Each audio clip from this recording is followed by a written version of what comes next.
बिस्मिल्लाहिर्रहमानिर्रहीम अस्सलामु अलैकुम वरहमतुल्लाहि वबरकातुहू। My dear students, photoelectric effect के पहले पार्ट के कुछ रिज़ल्ट्स हमने निकाले थे जो आपके सामने लिखे हुए हैं। इन रिज़ल्ट्स को अब हमने वन बाय वन एक्सप्लेन करना है। अगर कहा जाए कि ये 3 ग्राफ जो हमने बनाए थे उन्हीं की कंक्लूजन है तो ये गलत नहीं होगा। बच्चों, ग्राफ को अच्छे तरीके से अगर पढ़ना आपको आ जाता है तो इन रिजल्ट्स को रट्टा लगाने की ज़रूरत नहीं पड़ेगी, वो आपको ऑटोमेटिकली तैयार हो जाएंगे। ये मैं ग्राफ से निकाल कर बार बार पॉइंट्स लिखे थे। आप पार्ट नंबर 1 के अंदर इस चीज़ को अच्छे तरीके से सीख चुके हैं। तो आइए अब चलते हैं इसकी एक्सप्लेनेशन पर कि फोटो इलेक्ट्रिक इफेक्ट में ऐसा क्यों होता है कि एक थ्रेशोल्ड फ्रीक्वेंसी की ज़रूरत पड़ती है। फोटो इलेक्ट्रिक इफेक्ट के अंदर इंटेंसिटी बदलने से नंबर ऑफ इलेक्ट्रॉन्स क्यों इंक्रीज हो जाते हैं और एनर्जी ऑफ इलेक्ट्रॉन पर क्यों फर्क नहीं पड़ता, जबकि फ्रीक्वेंसी बदलने से इलेक्ट्रॉन की एनर्जी जो है वो क्यों चेंज हो जाती है और नंबर ऑफ इलेक्ट्रॉन्स पर कोई फर्क नहीं पड़ता। ये सारी बातों की डिस्कशन जो है वो हम वन बाय वन करेंगे और फिर हम सोचेंगे कि थ्रेशोल्ड फ्रीक्वेंसी की डिपेंडेंस मेटल सरफेस के ऊपर क्यों होती है। ये सारे रिजल्ट्स हमारे एक्सप्लेन हो जाएंगे, लेकिन हमारा तरीकाकार ये होगा कि हम पहले अच्छे तरीके से दोनों फ्रीकों की बातें सुन लेंगे। कौन से 2 फ्रीक वाला? एक मॉडर्न फिजिक्स और एक क्लासिकल फिजिक्स। उन दोनों की बात को अच्छे तरीके से समझने के बाद फिर हम सोचेंगे कि हमारे रिजल्ट्स ये एक्सप्लेन कर रहे हैं या नहीं कर रहे। तो आइए पहले बात सुनते हैं क्लासिकल फिजिक्स की, क्लासिकल मैकेनिक्स की। क्लासिकल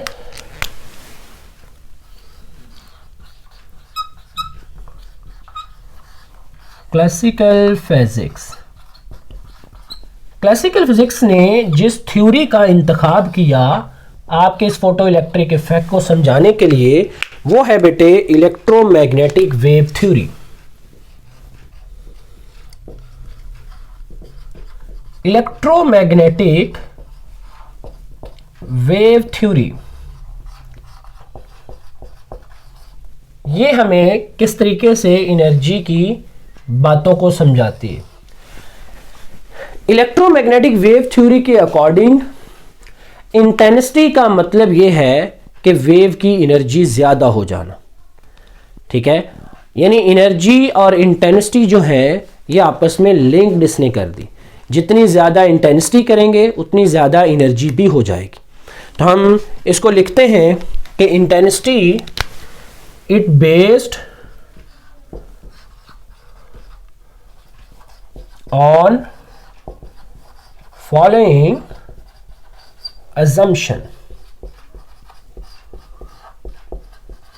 पहली इसकी assumption यही है, पहली assumption के अंदर ये बात बताता है कि जो एनर्जी किसी मादा ने एब्जॉर्ब करनी है या एमिट करनी है यानी रेडिएट करनी है, वो कॉन्टिन्यूस मैटर, कॉन्टिन्यूस वेव की शक्ल के अंदर, कॉन्टिन्यूस पैटर्न की शक्ल के अंदर एमिशन या एब्जॉर्प्शन होगी। तो एमिशन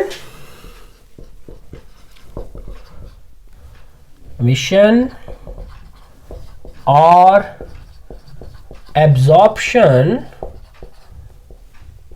ऑफ रेडिएशन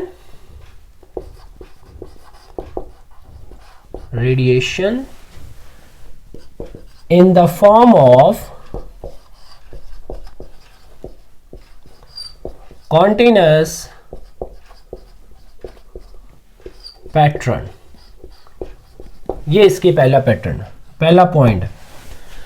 जबकि दूसरा पॉइंट ये है कि intensity and energy are directly proportional to each other. You can say that कि if intensity of light increases, then फिर क्या होगा? Energy will be increase। यानी इसने कोई भी फर्क नहीं किया इंटेंसिटी और एनर्जी के अंदर। जब इंटेंसिटी और एनर्जी को एक ही मीनिंग दे दिया तो फिर इससे पता चलता है कि हम इससे ये दो अलग अलग पॉइंट्स को नहीं समझ पाएंगे कि इंटेंसिटी बदलने से नंबर ऑफ इलेक्ट्रॉन क्यों इंक्रीज होते हैं और फ्रीक्वेंसी बदलने से इलेक्ट्रॉन पर क्यों फर्क नहीं पड़ता और इलेक्ट्रॉन्स की एनर्जी क्यों बढ़ जाती है, उसको रोकना क्यों मुश्किल होता है। तो फिर हमें ये पॉइंट्स इस पॉइंट से समझ नहीं आएंगे। तीसरा पॉइंट इसका ये है, ये चीज समझता है यहां पर जो कि हमने लिखा था, फ्रीक्वेंसी एनर्जी को डिसाइड करती है, वेवलेंथ एनर्जी को डिसाइड करती है, जबकि इसका ताल्लुक यहां पर नहीं है। इसने डायरेक्टली कह दिया कि इंटेंसिटी ने ही एनर्जी को डिसाइड करना है, जबकि फ्रीक्वेंसी का एनर्जी के साथ कोई लेना देना नहीं है, वेवलेंथ का कोई भी लेना देना नहीं है। तो तीसरा पॉइंट इलेक्ट्रोमैग्नेटिक वेव थ्योरी का कि energy of radiations independent to the frequency of light, कि लाइट की फ्रीक्वेंसी के इंडिपेंडेंट होगी एनर्जी, जो कि यहां पर यह बात भी गलत साबित होती नजर आती है। इन तीन अजम्पशन से हमें फोटो इलेक्ट्रिक इफेक्ट का कोई एक पॉइंट भी अच्छे तरीके से समझ नहीं आता। तो फिर हम कहते हैं कि क्लासिकल फिजिक्स जो है ये कंप्लीटली फेल हो जाती है to explain the photo electric effect. Classical physics, ये मैं रेड लाइन से इसलिए लिख रहा हूं जो कि ये इंपॉर्टेंट पॉइंट है। Classical physics completely failed to explain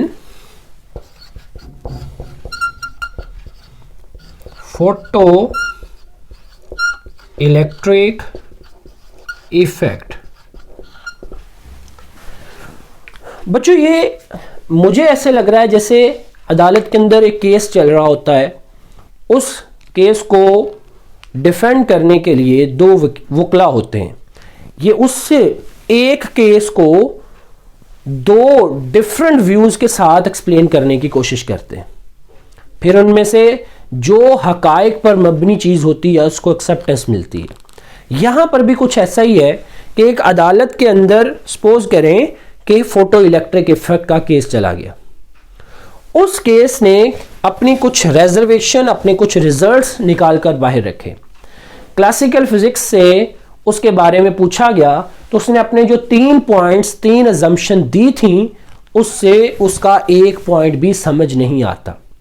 हम इस केस को झूठा नहीं कह सकते, रीजन क्योंकि ये एक प्रैक्टिकल सिनेरियो है, ये एक फिनोमिना है, ये झूठा नहीं हो सकता, इसके रिजल्ट झूठे नहीं हो सकते। अगर ये एक्सप्लेन नहीं हुआ इलेक्ट्रोमैग्नेटिक वेव थ्योरी से, तो हम दूसरे की बात सुनेंगे कि वो किस तरह से इस बात को एक्सप्लेन करता है, फिर हम समझेंगे कि क्या वो हमारी बात को अच्छे तरीके से एक्सप्लेन कर पाया।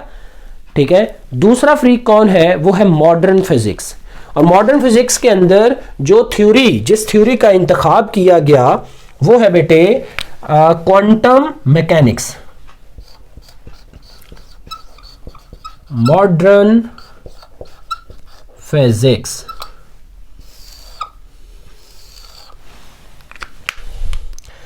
इसने जिस थ्योरी का इंतखाब किया that is quantum mechanics.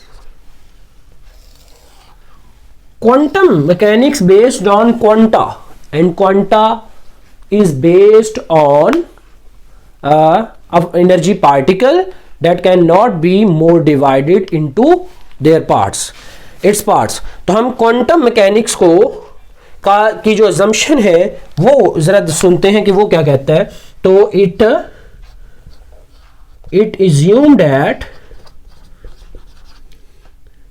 assumes that energy emission is not continuous। इसने उसकी पहली बात को ही गलत कह दिया। बच्चों, जब एक अदालत के अंदर किसी एक वकील की एक बात को गलत कहा जाता है तो उस वकील को बुरा तो लगता है। जिस तरह से इसने पहली बात जो रखी थी कि एनर्जी कॉन्टिन्यूस पैटर्न में एब्जॉर्ब होती है, मॉडर्न फिजिक्स ने आकर उसी को बदल दिया। उसने कहा कि पहली ही गलती है कि एनर्जी कॉन्टिन्यूस पैटर्न के अंदर एब्जॉर्ब हो ही नहीं सकती, क्योंकि मादा जो एब्जॉर्ब कर रहा है वो खुद पार्टिकल से कंपोज्ड हुआ है, तो वो रेडिएशन को कैसे कॉन्टिन्यूसली एब्जॉर्ब करेगा? वो पार्टिकल की शक्ल में करेगा। वो पार्टिकल्स कॉल्ड फोटॉन्स, वो एनर्जी पार्टिकल्स होंगे जो फोटॉन की शक्ल में एनर्जी एब्जॉर्ब होगी। तो ये पहला पॉइंट है जी कि एनर्जी एब्जॉर्ब्ड,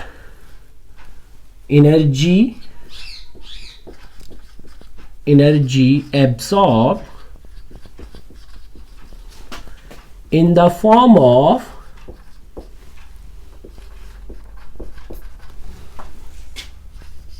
photons, और ये photons एनर्जी पैकेट्स हैं।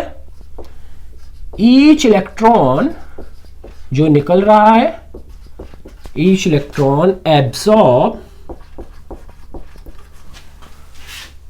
अ सिंगल फोटोन, यानी जितने मर्जी फोटोन उसको दिए जाएं, एक इलेक्ट्रॉन एक वक्त में सिर्फ एक ही फोटोन एब्जॉर्ब कर पाएगा। और उस फोटोन की एनर्जी जो होगी वो होगी HF। उस energy of photon is equal to HF। ये HF एनर्जी जब इलेक्ट्रॉन एब्जॉर्ब कर लेगा, now electron capable to jump from cathode to anode and becomes a photo emission, और वो फोटो इलेक्ट्रॉन बन जाता है, फोटो एमिशन का प्रोसेस का हिस्सा बन जाता है जब वो HF एनर्जी को एब्जॉर्ब कर लेगा। HF को भी मैं अच्छे तरीके से फोटोन वाले टॉपिक्स के अंदर, जो कि ब्लैक बॉडी रेडिएशन के अंदर हमने स्टडी किया था, उसमें एक अच्छे अंदाज में हम HF को एक्सप्लेन कर चुके हैं। अब बच्चों फर्दर ये थ्योरी क्या हमें एक्सप्लेनेशन देती है? फर्दर ये हमें एक्सप्लेनेशन देती है कि जब एक इलेक्ट्रॉन एक फोटोन को एब्जॉर्ब कर लेता, अब उसने कैप्चर तो कर लिया, अब उसने जंप करना है, और जंप करने के लिए उसको मेटल सरफेस से निकलकर एनोड पर जाना होगा। जो ये मेटल सरफेस है, ऐसे कैथोड बना होता है, जो इलेक्ट्रॉन तो सामने सरफेस पर होंगे वो तो आसानी से लाइट को एब्जॉर्ब करके जंप करके दूसरी साइड पे चले जाएंगे, लेकिन जो इलेक्ट्रॉन किसी बैक एंड पर होंगे, चूंकि जो मेटल सरफेस होती है वो लेयर्स की शक्ल में एटम्स जुड़े होते हैं, क्रिस्टल सिस्टम होता है ना, तो पहली लेयर से जो इलेक्ट्रॉन जाएंगे वो तो आसानी से चले जाएंगे, दूसरी लेयर से जो पहली लेयर के पीछे है उस लेयर के इलेक्ट्रॉन जब निकलेंगे तो वो पहली लेयर के एटम के साथ कोलिजन की वजह से कुछ एनर्जी लॉस कर देंगे। इसका मतलब है कि उनका निकलना मुश्किल होगा। मैं ये हमारे पास वो मेटल सरफेस है,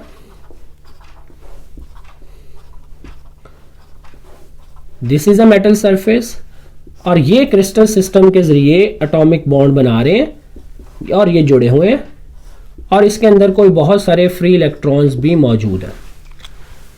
ठीक है, वो फ्री इलेक्ट्रॉन्स यहां पे हम कह लेते हैं।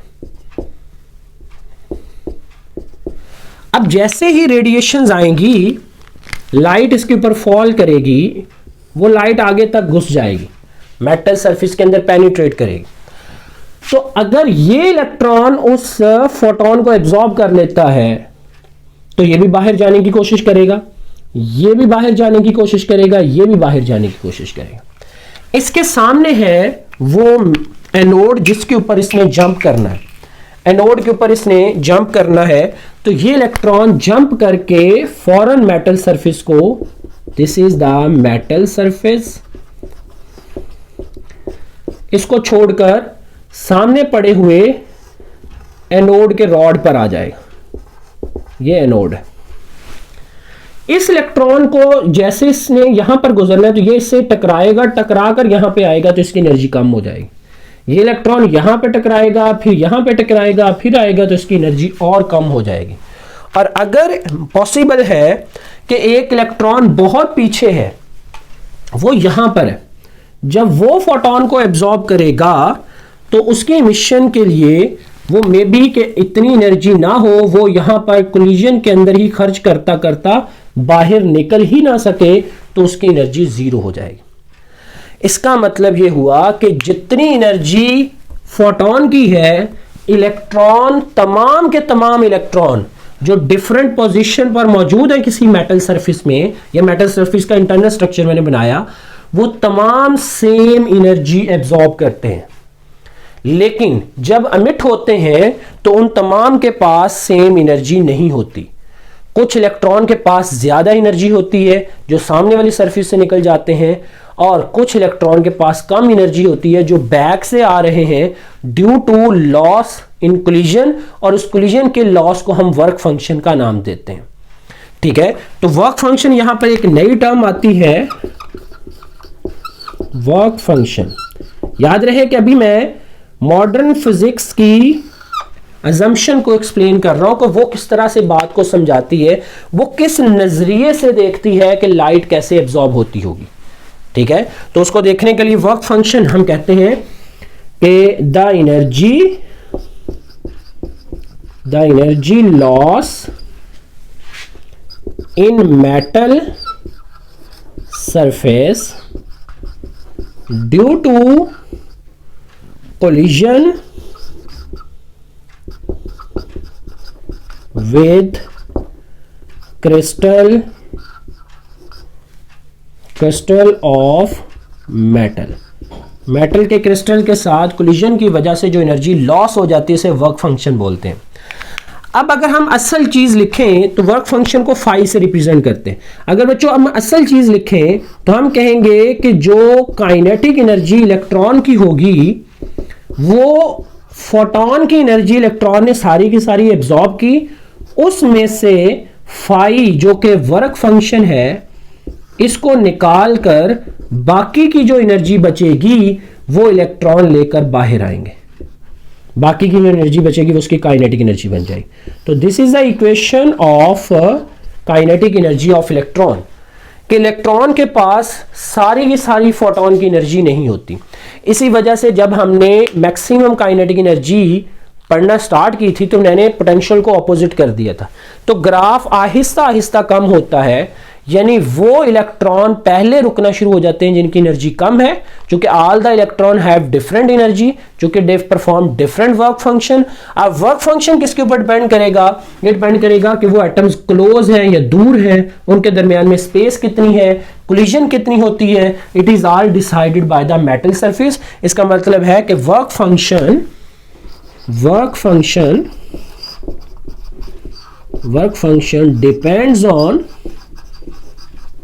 depends on nature of metal surface की नेचर के ऊपर बच्चों ये वर्क फंक्शन डिपेंड कर रहा होगा। अब जितना ज्यादा वर्क फंक्शन परफॉर्म करेगी वो इलेक्ट्रॉन परफॉर्म करेगा, उतनी एनर्जी ज्यादा लॉस कर देगा। बच्चों अब थ्रेशोल्ड फ्रीक्वेंसी के बारे में क्या ख्याल है? अगर मैं इसके ऊपर थ्रेशोल्ड फ्रीक्वेंसी फॉल करूंगा इस ग्रीन लाइट की बजाय, तो क्या उस वक्त अमल होगा? जब मैं थ्रेशोल्ड फ्रीक्वेंसी फॉल करूंगा तो जो इलेक्ट्रॉन वो थ्रेशोल्ड फ्रीक्वेंसी को एब्जॉर्ब करेंगे, अब वो इलेक्ट्रॉन बाहर आसानी से नहीं निकल पाएंगे, वो सारी की सारी एनर्जी अपनी यूटिलाइज कर देंगे किसमें? वर्क फंक्शन में। तो थ्रेशोल्ड फ्रीक्वेंसी पर इस वजह से काइनेटिक एनर्जी जीरो हो जाती है। असल में जितनी फोटोन एनर्जी देता है उसमें से वर्क फंक्शन माइनस करके बाकी काइनेटिक एनर्जी बचनी होती है। तो अगर थ्रेशोल्ड फ्रीक्वेंसी देंगे तो वो सारी की सारी एनर्जी जो है वो वर्क फंक्शन में खर्च हो जाएगी, तो काइनेटिक एनर्जी जीरो हो जाएगी। तो हम कहेंगे कि when threshold frequency of light fall on metal surface, तो उस वक्त बच्चों F is equal to F naught होगा। तो हमारे पास kinetic energy of electron become zero. तो हमारी ये इक्वेशन किसके बराबर आएगी? हम इस इक्वेशन को दोबारा लिखें तो kinetic energy of electron is equal to HF minus phi और जब काइनेटिक एनर्जी 0 पुट करेंगे तो F की जगह F0 आ जाएगा माइनस फाई, ये इधर आ जाएगा तो phi is equal to H F0 के बराबर आ जाएगा। इट मीन्स टू से कि work function depends on threshold frequency. इसलिए यहां पर एक पॉइंट मैंने ये लिखा था कि threshold frequency depends on nature of metal surface, क्योंकि मेटल सरफेस के बदलने से वर्क फंक्शन बदल जाएगा और उस वजह से थ्रेशोल्ड फ्रीक्वेंसी हर मेटल सरफेस की अलग अलग होगी। फिर हम कहते हैं कि अब हम इक्वेशन लिखें तो इसको काइनेटिक एनर्जी की इक्वेशन ऑफ इलेक्ट्रॉन लिखें तो आ जाएगी H F minus H F not, जो कि वर्क फंक्शन की जगह एच एफ नॉट आ जाएगा। तो no kinetic energy of electron is equal to H into F minus F naught आ जाए। तो this is the final relation जो कि आपकी, अब आप चेक करना चाहते हैं कि कितनी फ्रीक्वेंसी ऑफ लाइट फॉल की जाए तो इलेक्ट्रॉन निकलेंगे। तो थ्रेशोल्ड फ्रीक्वेंसी में से अपनी फ्रीक्वेंसी में से थ्रेशोल्ड फ्रीक्वेंसी को माइनस करो, जो फ्रीक्वेंसी आएगी वो अगर पॉजिटिव होगी तो इलेक्ट्रॉन निकलेंगे, अगर नेगेटिव होगी तो इलेक्ट्रॉन नहीं निकलेंगे। अगर आपकी अप्लाई की गई फ्रीक्वेंसी थ्रेशोल्ड हो जाएगी तो उस वक्त काइनेटिक एनर्जी 0 हो जाएगी इलेक्ट्रॉन की, फिर भी इलेक्ट्रॉन बाहर जंप नहीं करेंगे। अब ये है बेटे अजम्पशन जो बताती है कि किस तरह से एनर्जी एब्जॉर्ब होती है इन फोटो इलेक्ट्रिक इफेक्ट और बाय द मैटर के रेडिएशन मैटर कैसे एब्जॉर्ब करती हैं। मॉडर्न ख्यालात ये हैं कि वो कॉन्टिन्यूस नहीं होती, वो डिस्क्रीट पैटर्न या हम कह लेते कर्पसल नेचर या हम ग्रैनुलर नेचर यानी दानेदार नेचर के अंदर एब्जॉर्ब होती है। लाइट जो आती है वो दानेदार होती है, छोटे छोटे जर्रात होते हैं, वो जर्रात इलेक्ट्रॉन एब्जॉर्ब करते हैं और इलेक्ट्रॉन एब्जॉर्ब करके बाहर एमिट करते हैं, मिशन उनकी होती है। अगर पीछे बैकएंड से आ रहे हैं तो वर्क फंक्शन भी परफॉर्म करेंगे, पहले आते हैं मेटल सरफेस पर, फिर मेटल सरफेस से जंप करते हैं तो वो उनकी काइनेटिक एनर्जी बन जाती है। तो अगर सारी की सारी एनर्जी खर्च हो जाएगी अंदर ही तो फिर आपकी फ्रीक्वेंसी इस काबिल नहीं है, फिर काइनेटिक एनर्जी 0 होगी और उस फ्रीक्वेंसी को थ्रेशोल्ड फ्रीक्वेंसी का नाम देंगे। बच्चों अब बात आती है कि हम अगर इंटेंसिटी ज्यादा करते हैं, पहले पॉइंट की तरफ आते हैं और इसको समझने की कोशिश करते हैं on the base of modern physics. Classical mechanics तो इसको समझाने में कंप्लीटली फेल्ड होगी। अब हम मॉडर्न ख्यालात को समझते हैं तो इसको बोलते हैं रिजल्ट एक्सप्लेनेशन। कुछ रिजल्ट एक्सप्लेनेशन में यहां पे लिख दूंगा जिसकी जरूरत होगी और जिसकी जरूरत नहीं होगी वो मैं बोल दूंगा और वो आप नोट वैसे ही कर लेंगे और उसको एज इट इज टेस्ट में लिख देंगे। रिजल्ट एक्सप्लेनेशन में पहला रिजल्ट है कि वाई दिस सो। अब हमने इस अंदाज में इन रिजल्ट्स को सोचना है कि पहले पार्ट में हमने कहा था कि रिजल्ट लिखते चले जाओ, अगले पार्ट में जाके एक्सप्लेन करेंगे। अब आपने सोचना है कि ये रिजल्ट ऐसे क्यों आया, यानी अगर इंटेंसिटी को इंक्रीज किया जाए तो निकलने वाले इलेक्ट्रॉन्स क्यों इंक्रीज करते हैं। मॉडर्न फिजिक्स कहती है कि हर इलेक्ट्रॉन एक फोटोन एब्जॉर्ब करता है और मॉडर्न थ्योरी के मुताबिक इलेक्ट्रॉन जो निकल रहे हैं ये फोटोन एब्जॉर्ब करके ही निकल रहे हैं। तो जितने ज्यादा फोटोन आप भेजोगे उतनी ज्यादा इंटेंसिटी ऑफ लाइट होगी, उतने ज्यादा नंबर ऑफ इलेक्ट्रॉन निकलेंगे। ठीक है, तो मॉडर्न एक्सप्लेनेशन के मुताबिक इंटेंसिटी और एनर्जी दो डिफरेंट चीजें हैं। मॉडर्न एक्सप्लेनेशन कहती है कि वेव की इंटेंसिटी का मतलब है कि आपने सेम फ्रीक्वेंसी पर ज्यादा नंबर ऑफ फोटोन भेज दिए। मतलब मैंने रेड लाइट अगर यूज की है तो रेड लाइट की इंटेंसिटी बढ़ाने का मतलब यह है कि रेड लाइट के नंबर ऑफ फोटॉन्स को ज्यादा कर दिया।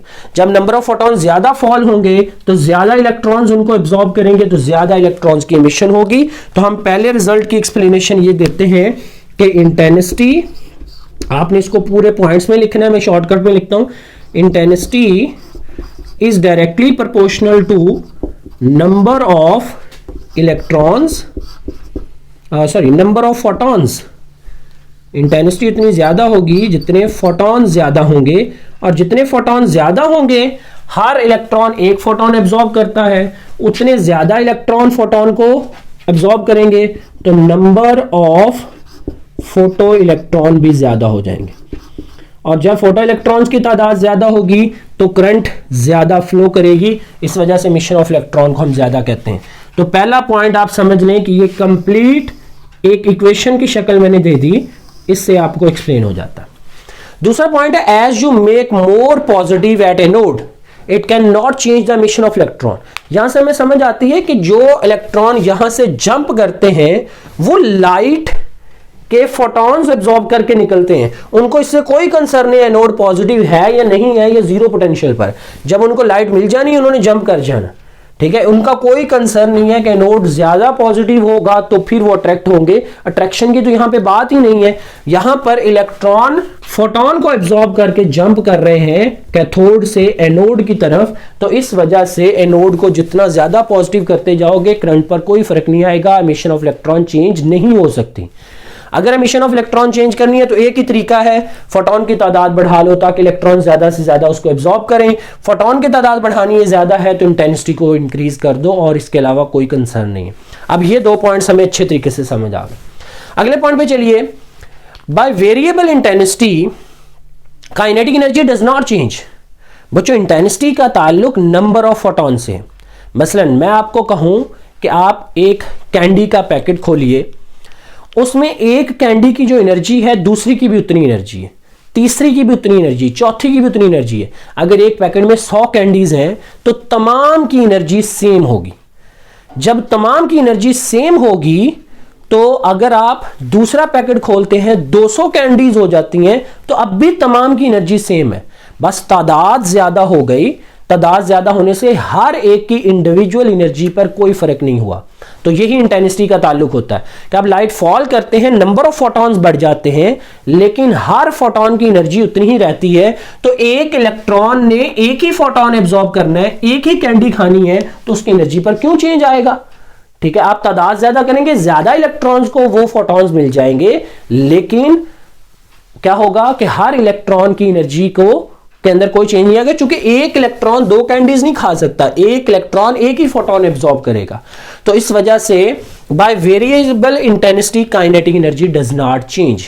काइनेटिक एनर्जी चेंज नहीं हो सकती क्योंकि हर एक सेम फोटोन सेम एनर्जी रख रहा है, नंबर ऑफ फोटोन बढ़े इंटेंसिटी बढ़ने की वजह से। So this point is clear, I hope क्या समझ आ गई होगी।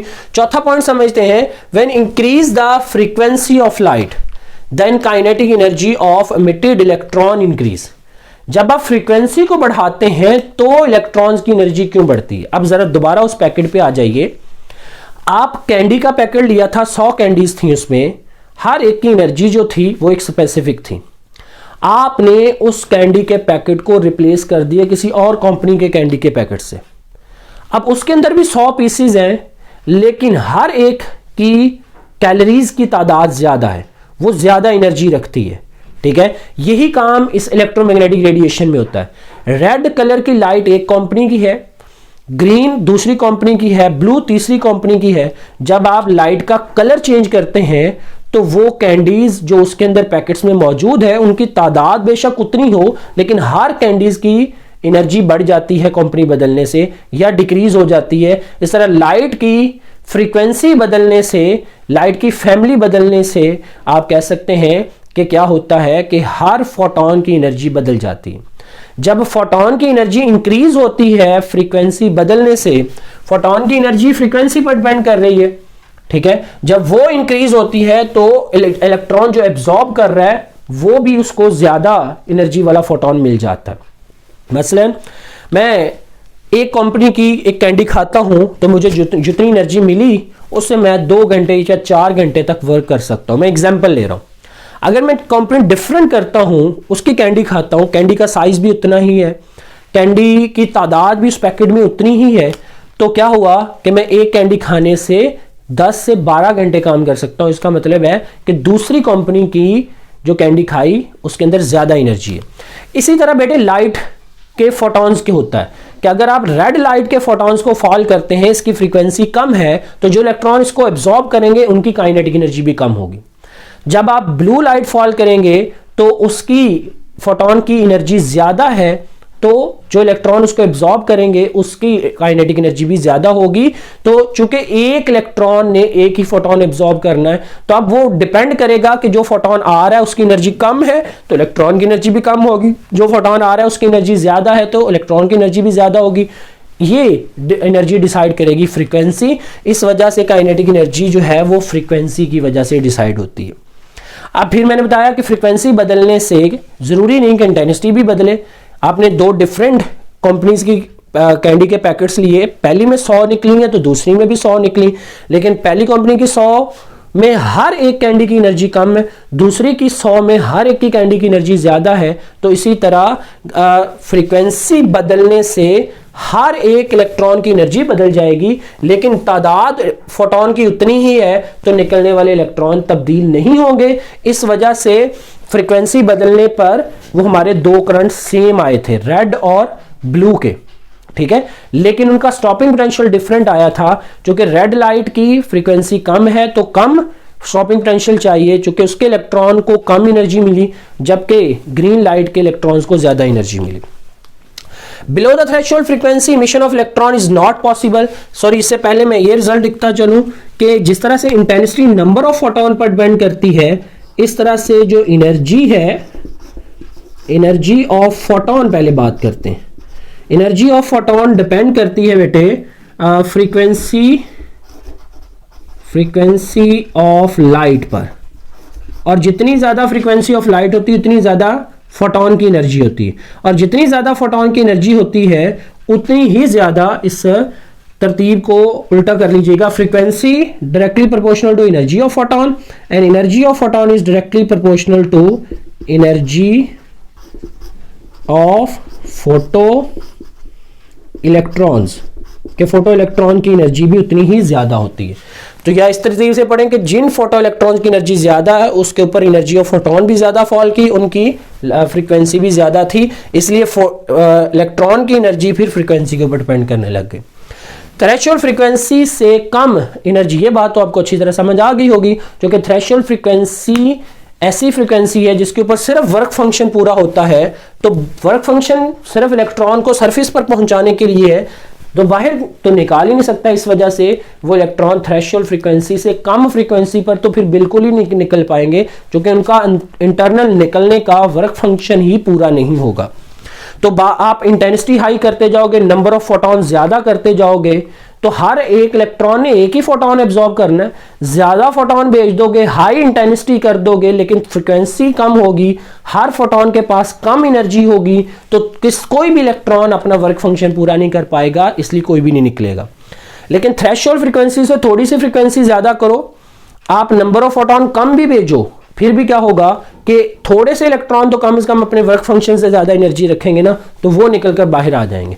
तो इसलिए ये पॉइंट है कि below threshold frequency high intensity of light cannot emit electron, और above the threshold frequency a smaller intensity can emit the number of electrons.